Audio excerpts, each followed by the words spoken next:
So let's talk today, Jodah, about growth mindset. There was some research that recently came out. Interestingly, there were two meta-analysis articles that were published in the Psychological Bulletin looking at the metadata on studies around growth mindset over the last few years, because it's, you've probably seen it on resumes or on job postings and stuff like that. Like, we're looking for somebody with a growth mindset. And I know in my field of education, everyone's talking about growth mindset. Do you see that a lot, Jodah?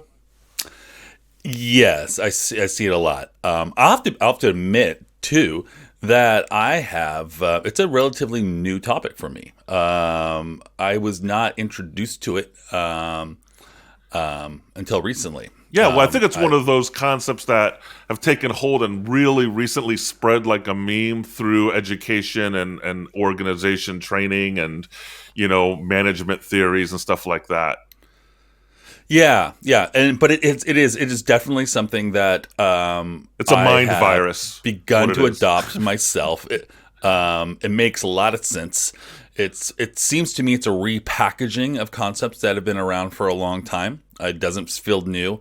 Well, let's define what it is. It's intriguing why it's controversial to me. Yeah. And exactly. Let's define what it is. What is it to you? I have my definition for growth mindset. What is it to you? Yeah. What is growth mindset? Functionally speaking, growth mindset is basically getting out of the way of yourself. Basically allowing yourself to lean into the ability to learn subject matters and to know, I think this is the fundamental thing, to really have the confidence that you can go from 0 to 1 in something. Okay. That you can do that. And it's not suggesting that you can do it tomorrow. It's just the acknowledgement that you can go from 0 to 1 gives you the internal psychological confidence and knowledge that you can begin to learn a subject. Right. That's what I think of the growth mindset. Yeah, and I'd agree with that. I think it's the way I would define it is it's an optimistic mindset, and it's opposed to a fixed mindset. So a fixed mindset is where you think, oh, I just don't, I'm inherently born the way I am. I can't grow in certain areas because I'm just not wired that way. You often hear this with like math, for instance. I'm just not a math person. I'm not a numbers person. That would be considered a fixed mindset. Whereas a growth mindset reframes it and says, no, I have the ability to grow. I might be challenging right now, but if I put in enough effort and energy and really try, I can move forward with being able to master this discipline. That's how I define it. Yeah. No, and I totally agree. And like I said, to me, it's a repackaging of things that were said before. That I think we can go way back in time. There were probably great philosophers who said very similar things, that you are your own limitation. And I think it's just a business book version now of that very same thing. And the issue though is that it's pervasive. That's why I kind of used mind virus. I think it's an example of one of these theories that are out there. I would say it's kind of like very similar to learning styles, where you have the visual learner and the auditory learner and the kinesthetic learner. Whereas a lot of cognitive scientists have now debunked that theory, but it still lingers in our conversations around education and training, even though our definitions of what that is might not be entirely accurate based on the latest neuroscience.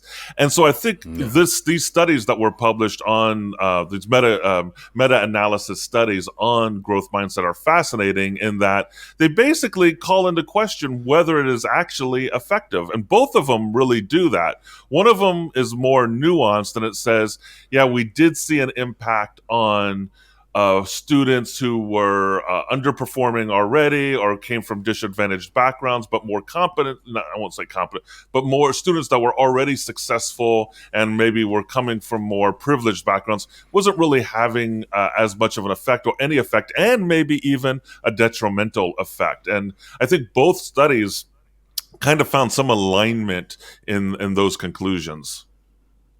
Yeah. I had a different take when reading that article. To me, it felt like an academic game that was being played around semantics. I don't feel like the person That's what academics do.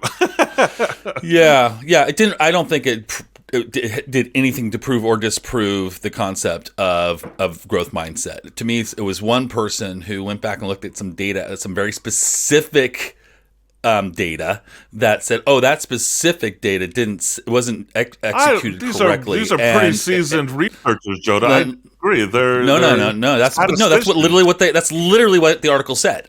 That's literally what the article said. I disagree. That's not what I read. And they looked at specific. Well, that's what they did. They went back, and she went back and looked at the data that they did. Is. All right, and I'm just saying it didn't prove or disprove because there's so many other research is out there on growth mindset and those types of things that have shown that it's absolutely effective. And I'm not even arguing for or against. I mean, of course, I believe in a growth mindset. But what I think is that the person has to be skeptical. Right. Absolutely. No, I love the article. I absolutely love the article. But and we'll have it posted in the show notes. Yeah. No, well, actually, I don't want to say love the article. What I loved it was a piece of poetry. Was the skepticism of the article, or the skepticism of the topic, right? That's what I actually loved. I mean, and that was the first note I took. Love that someone is tackling conventional wisdom, is what you're saying now. It's become conventional wisdom in so many ways. Yeah, because I really appreciate job postings all the time. All the time. Yeah. Well, yeah. I mean, and you see it's just used in its language. And so it has become conventional wisdom. And it's good that people push back on that. But I'm still going to stand by my point. The article didn't really go so far as to prove or disprove. To me, it was just a bunch of academics playing with semantics. I disagree with that. I think they did a meta-analysis. They looked at the statistics. They called into question the biases of the initial research that people were going in to prove this theory true, and so there were already embedded biases. There was questions about the methods that were used in some of the initial for studies. A specific analysis, for a specific study. Yes. Yeah, but I mean that's what you have to do. You have to analyze the methods. I'm not denying that. I'm just saying the argument. It was I thought it was a weak argument. Well, I think it opens up a door for further scrutiny to growth mindset, and I think this is just one of a number of articles that have come up recently around growth mindset. So I guess again, I really don't care about growth mindset per se. What I do care about is that we, well, I mean, it's a nice idea. It's something that makes you feel fuzzy and good. But no, at the end of the day, it's effective. It's effective. No, I mean, it might be for some people, and that's what they're saying. You know, it's saying like if you use this method ubiquitously, it might work in some contexts, but in other contexts, it might not work. So if you're putting a certain fertilizer in your garden, and this is the metaphor they use in the article. That's correct, yeah. Yeah, it might, cause your zucchini to grow really big, which is great, but then it might make your tomatoes wilt. So there's context and there's nuance to it, and you can't approach it like a universal panacea to all of our problems.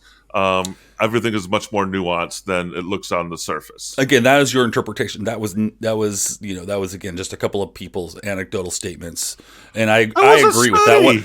I agree with that one statement. No, it was two studies. It was two separate studies by major universities. And one said that it worked, and one said it didn't. Kind of. In fact, the person who went back and said it didn't work actually initially said it did work. So even then, there's error. So how do you know she said it worked? She's the one who said it worked in some context, and that's where I said at the very beginning. They both said it only worked in some context. That's what I said at the very beginning, in some context. And the problem is we're using this as a universal. That doesn't mean it doesn't work. In some context, it doesn't work. Okay, but you can blatantly say it works. If you're putting on every job description that everybody's applying to, not every situation is going to benefit from a growth mindset mentality. Whoever said that? That's what they're saying. No, it never said that in the book. Posting, and then when you're using it in a universal way, we're talking about the article. It never said that in the article. It never did. Say that. You're contradicting yourself, Jodah. You just said it's not useful in every context. I never said that. I never said it was in every context. No. That's what you just said. You said, I believe in growth mindset. I do believe in growth mindset. As a flat-out universal. It's a powerful thing. It's universal. Even they say in both the studies say it's not universal. No, and I'm not even saying, I acknowledge what they said. I acknowledge. I'm just saying that I believe it works. But regardless, meta conversation on the article, I don't think it was a very, very insightful article.